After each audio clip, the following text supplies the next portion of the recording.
शेख शेख शेख आशिक कहाँ से लौट रहा था? हम लोग अजमेर से आ रहे हैं। और रहने वाले कहाँ के हो? कलकत्ता, हावड़ा हावड़ा खास हावड़ा, हावड़ा हुबली पार। कलकत्ता में कहाँ? हावड़ा हावड़ा, पंचला पंचला पकड़ लीजिए, पंचला पचला। Very good. हावड़ा पंचला। चलिए ठीक है। बच्चा सुरक्षित पहुंच गया हॉस्पिटल, दवा चल रही है उसकी। Thank you. बीते रात यहाँ एक इमरजेंसी मरीज भर्ती हुआ था, पश्चिम बंगाल का था, गरीब था, पैसे नहीं थे उसके पास।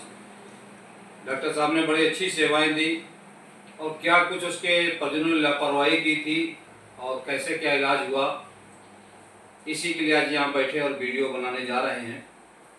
वीडियो बनाने का उद्देश्य ये है कि चिकित्सक का जो पेशा होता है धर्म जात से बढ़कर होता है।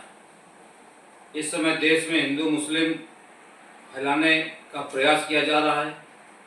बात करें पश्चिम बंगाल की, तो मुर्शिदाबाद में जिस तरह हिंदुओं के साथ अत्याचार, खूनी अत्याचार हो रहा है, दिल खौल उठता है, गुस्सा भी आता है। वही मुर्शिदाबाद वालों के लिए आज ये वीडियो बना रहा हूँ कि देखिए तुम्हारे यहाँ के एक सीरियस पेशेंट को, जो शायद जंगल में पड़ा भटक रहा था, रोड किनारे तड़प रहा था दर्द से, और किस तरह कम पैसे में कम समय में अच्छा इलाज करा के हम वापस आपके पास भेज रहे हैं, और तुम हमारे ही भाइयों को अपने घर से बेघर करने बाज नहीं आ रहे हो। कुछ तो शर्म करो।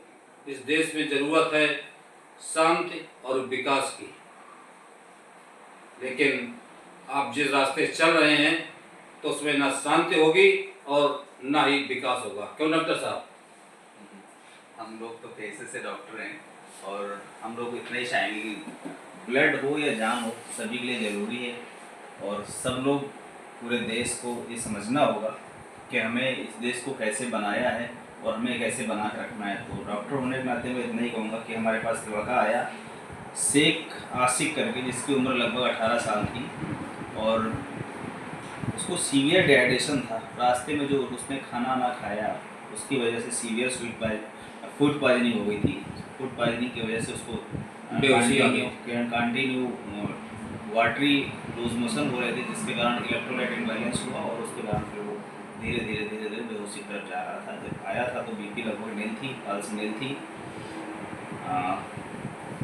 डिहाइड्रेशन की वजह से पेशेंट सिक होता जा रहा था। डॉक्टर साहब, ऐसी कंडीशन में दूसरे घंटे 2 घंटे इलाज ना मिलता तो केस और कुछ भी हो सकता था। देखिए, जब पेशेंट कोई जिसके शरीर में पानी की कमी हो जाती है तो इलेक्ट्रोलाइट इम्बैलेंस है, तो निश्चित है अगर सही समय पे उसको इलाज प्रॉपर नहीं मिलेगा तो जीवन तो चला जाता है। आपने सुना होगा, आप बहुत पुराने समय में लगभग 20-25 साल पहले हमारे प्रदेश में या देश में एक कालरा करके एक आता था, जिसको हम लोग इस समय के डॉक्टर लैंग्वेज में मेडिकल टर्मिनोलॉजी में डिहाइड्रेशन बोलते हैं।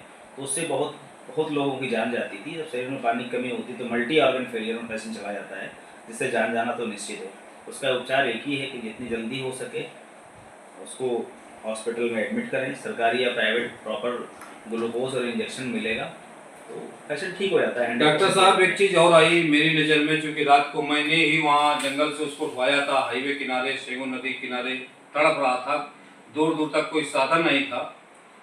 लोग लंबे सफ़र पर चले तो क्या किया रखे, गर्मी का मौसम इस समय देखिए, जैसे कि हीट स्ट्रोक चल रहा है और खाने में अगर आपने लापरवाही की तो फिर अगर आपको ज़रा भी दिक्कत होती है तो फिर आप ये समझिए कि जान का खतरा तो रहता ही है। खाने पीने में परहेज ये कि हल्का भोजन करें, जिससे कि आते आराम से काम करती रहें, और पेय पदार्थ पर ज़्यादा फोकस करें। पेय पदार्थ पर ज़्यादा फोकस करने से शरीर में पानी की कमी नहीं होगी और आप ठीक रहेंगे। वैसे बहुत बहुत धन्यवाद डॉक्टर श्याम सिंह जी को कर्पूरिया खबर पर एक बेहतर जानकारी देने के लिए। डॉक्टर साहब, देश दुनिया के लोग आपको देख रहे हैं गणेश हॉस्पिटल अकबरपुर कानपुर देहात से। एक बार हाथ उठा के प्लीज़ थैंक यू एवरीबॉडी, और सभी को बहुत बहुत शुभकामनाएं। जैसा कि आप जानते हैं ये चैनल पुलिस, पब्लिक और पर्सनालिटी को समर्पित है, तो इसे आप देखते रहें, अपना प्यार देते रहें, सब्सक्राइब करें और दोबारा फिर मुलाकात होगी। नमस्कार।